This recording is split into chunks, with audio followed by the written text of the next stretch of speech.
৩০০ কোটি টাকা ব্যয়ে নির্মাণাধীন একটি আধুনিক মেডিকেল কলেজ হাসপাতাল ৪ দশকেও সম্পন্ন করা সম্ভব হয়নি। বিস্তীর্ণ এলাকা জুড়ে কমপ্লেক্স ভবনটি এখন মাদকসেবী ও বিষাক্ত সাপের অভয়ারণ্য। ঢাকার ধামরাইয়ের পাইকপাড়া ও টাঙ্গাইলের মির্জাপুরের ওয়ারশী গ্রামের প্রায় ১৬ একর জমির ওপর ১৯৮৫ সালে শুরু হয় ইউনুস খান মেডিকেল কলেজ হাসপাতালের নির্মাণ কাজ। ক্যান্সারে আক্রান্ত বাবার শেষ ইচ্ছা পূরণে এই উদ্যোগ নেন শিল্পপতি খান মোহাম্মদ ইকবাল। উদ্দেশ্য ছিল দেশের মানুষ যেন উন্নত চিকিৎসা সেবা নিজ দেশেই পান। হাসপাতালের পাশাপাশি চিকিৎসক ও শিক্ষার্থীদের জন্য আবাসিক ভবন, মসজিদ এবং একটি পুকুরও নির্মাণ করা হয়। প্রকল্পের অধিকাংশ কাজ শেষ হলেও অর্থনৈতিক ও রাজনৈতিক সংকটে প্রায় ২০ বছর আগে নির্মাণ কাজ থেমে যায়। ২০১৭ সালে উদ্যোক্তা খান মোহাম্মদ ইকবালের মৃত্যুর পর প্রকল্পটি পুরোপুরি স্থবির হয়ে পড়ে। দীর্ঘদিনের অবহেলায় চারপাশে জন্মেছে ঘন ঝোপঝাড়। এখন সেখানে মাদকসেবীদের আড্ডার পাশাপাশি বিষাক্ত সাপ ও শিয়ালের বিচরণ। আমাদের এই যে ইকবাল সাহেবের সাইট, এটা অনেক মোটামুটি ৪ দশকের আগে থেকে এটা হয়েছে। তারপরে আমাদের কি এটা এইভাবে রয়েছে আর কি, কোনোদিন চালু হয় নাই। এটাই কোনোদিন চালু হয় নাই। তারপরে থেকেই আমরা সবাই আশাবাদী আসলাম আমরা এটা কোনোদিন চালু হবে, তা চালু হয় নাই। আমরা চাই চালু হলে আর কি অনেক ভালো হতো, মানুষ অনেক সুযোগ সুবিধা, হাসপাতালে অনেক সুযোগ সুবিধা পাইতো মানুষ। আমরা অনেক সুবিধা থেকে বঞ্চিত হচ্ছি।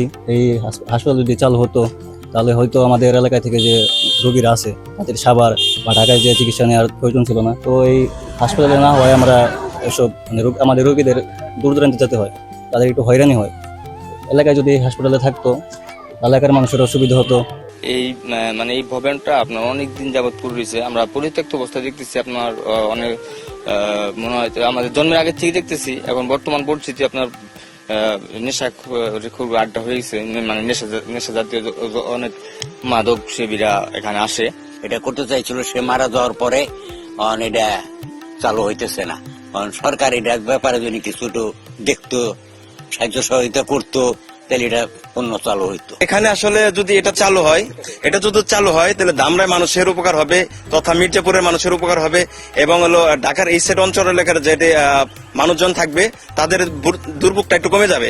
ইকবাল আহমেদ ফাউন্ডেশনের ম্যানেজার এস আলম চৌধুরী জানান, সরকার বা কোনো আগ্রহী প্রতিষ্ঠান দায়িত্ব নিলে প্রকল্পটি বাস্তবায়নে মালিকপক্ষ প্রয়োজনীয় সব ধরনের সহযোগিতা করবে।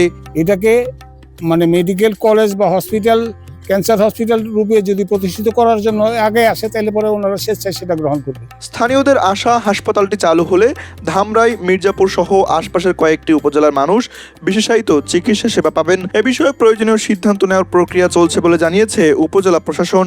আপনারা অবগত আছেন যে এখানে চৌহাটি ইউনিয়নের ব্যক্তি মালিকানাধীন একটা বিশাল হাসপাতালের উদ্দেশ্যে আসলে করা, এখন পর্যন্ত প্রায় সম্পূর্ণ পর্যায়ে হওয়া অবস্থায় মালিক মারা গিয়েছিলেন, এই জন্য এখন পরিত্যক্ত অবস্থা আছে। এটা নিয়ে বিভিন্ন পত্রপত্রিকায় ইতিমধ্যেই রিপোর্ট হয়েছে। আমরা অথরিটিকে জানিয়েছি যে এটা যদি সরকারি উদ্যোগে বা ব্যক্তি মালিকানা থেকে সরকার নিয়ে কোনো স্বাস্থ্যসেবার খাতে এটাকে ব্যবহার করা হয় তাহলে জায়গাটা এখানে উপজেলা থেকে অনেক দূরবর্তী স্থান, তাহলে ওই এলাকার মানুষ তাদের উপকৃত হবে। এখন আমরা আমাদের নতুন জেলা প্রশাসক স্যার আছেন, স্যারকে আমরা আজকে অবহিত করব। তারপর স্যার স্বাস্থ্য মন্ত্রণালয়ের সাথে যদি কথা বলে কোনো উদ্যোগ নেওয়া যায়, আমরা সে ব্যাপারে সম্পূর্ণ পজিটিভ। ঢাকা, মানিকগঞ্জ, টাঙ্গাইল ও গাজীপুর 4 জেলার মানুষের স্বাস্থ্যসেবা নিশ্চিত করার লক্ষ্য নিয়ে শুরু হয়েছিল এই প্রকল্প। প্রায় 4 দশক পরও সেই স্বপ্ন বাস্তবায়িত হয়নি। এখন সবার নজর দীর্ঘদিনের অচলাবস্থা কাটিয়ে হাসপাতালটি শেষ পর্যন্ত মানুষের সেবায় ফিরতে পারে কিনা।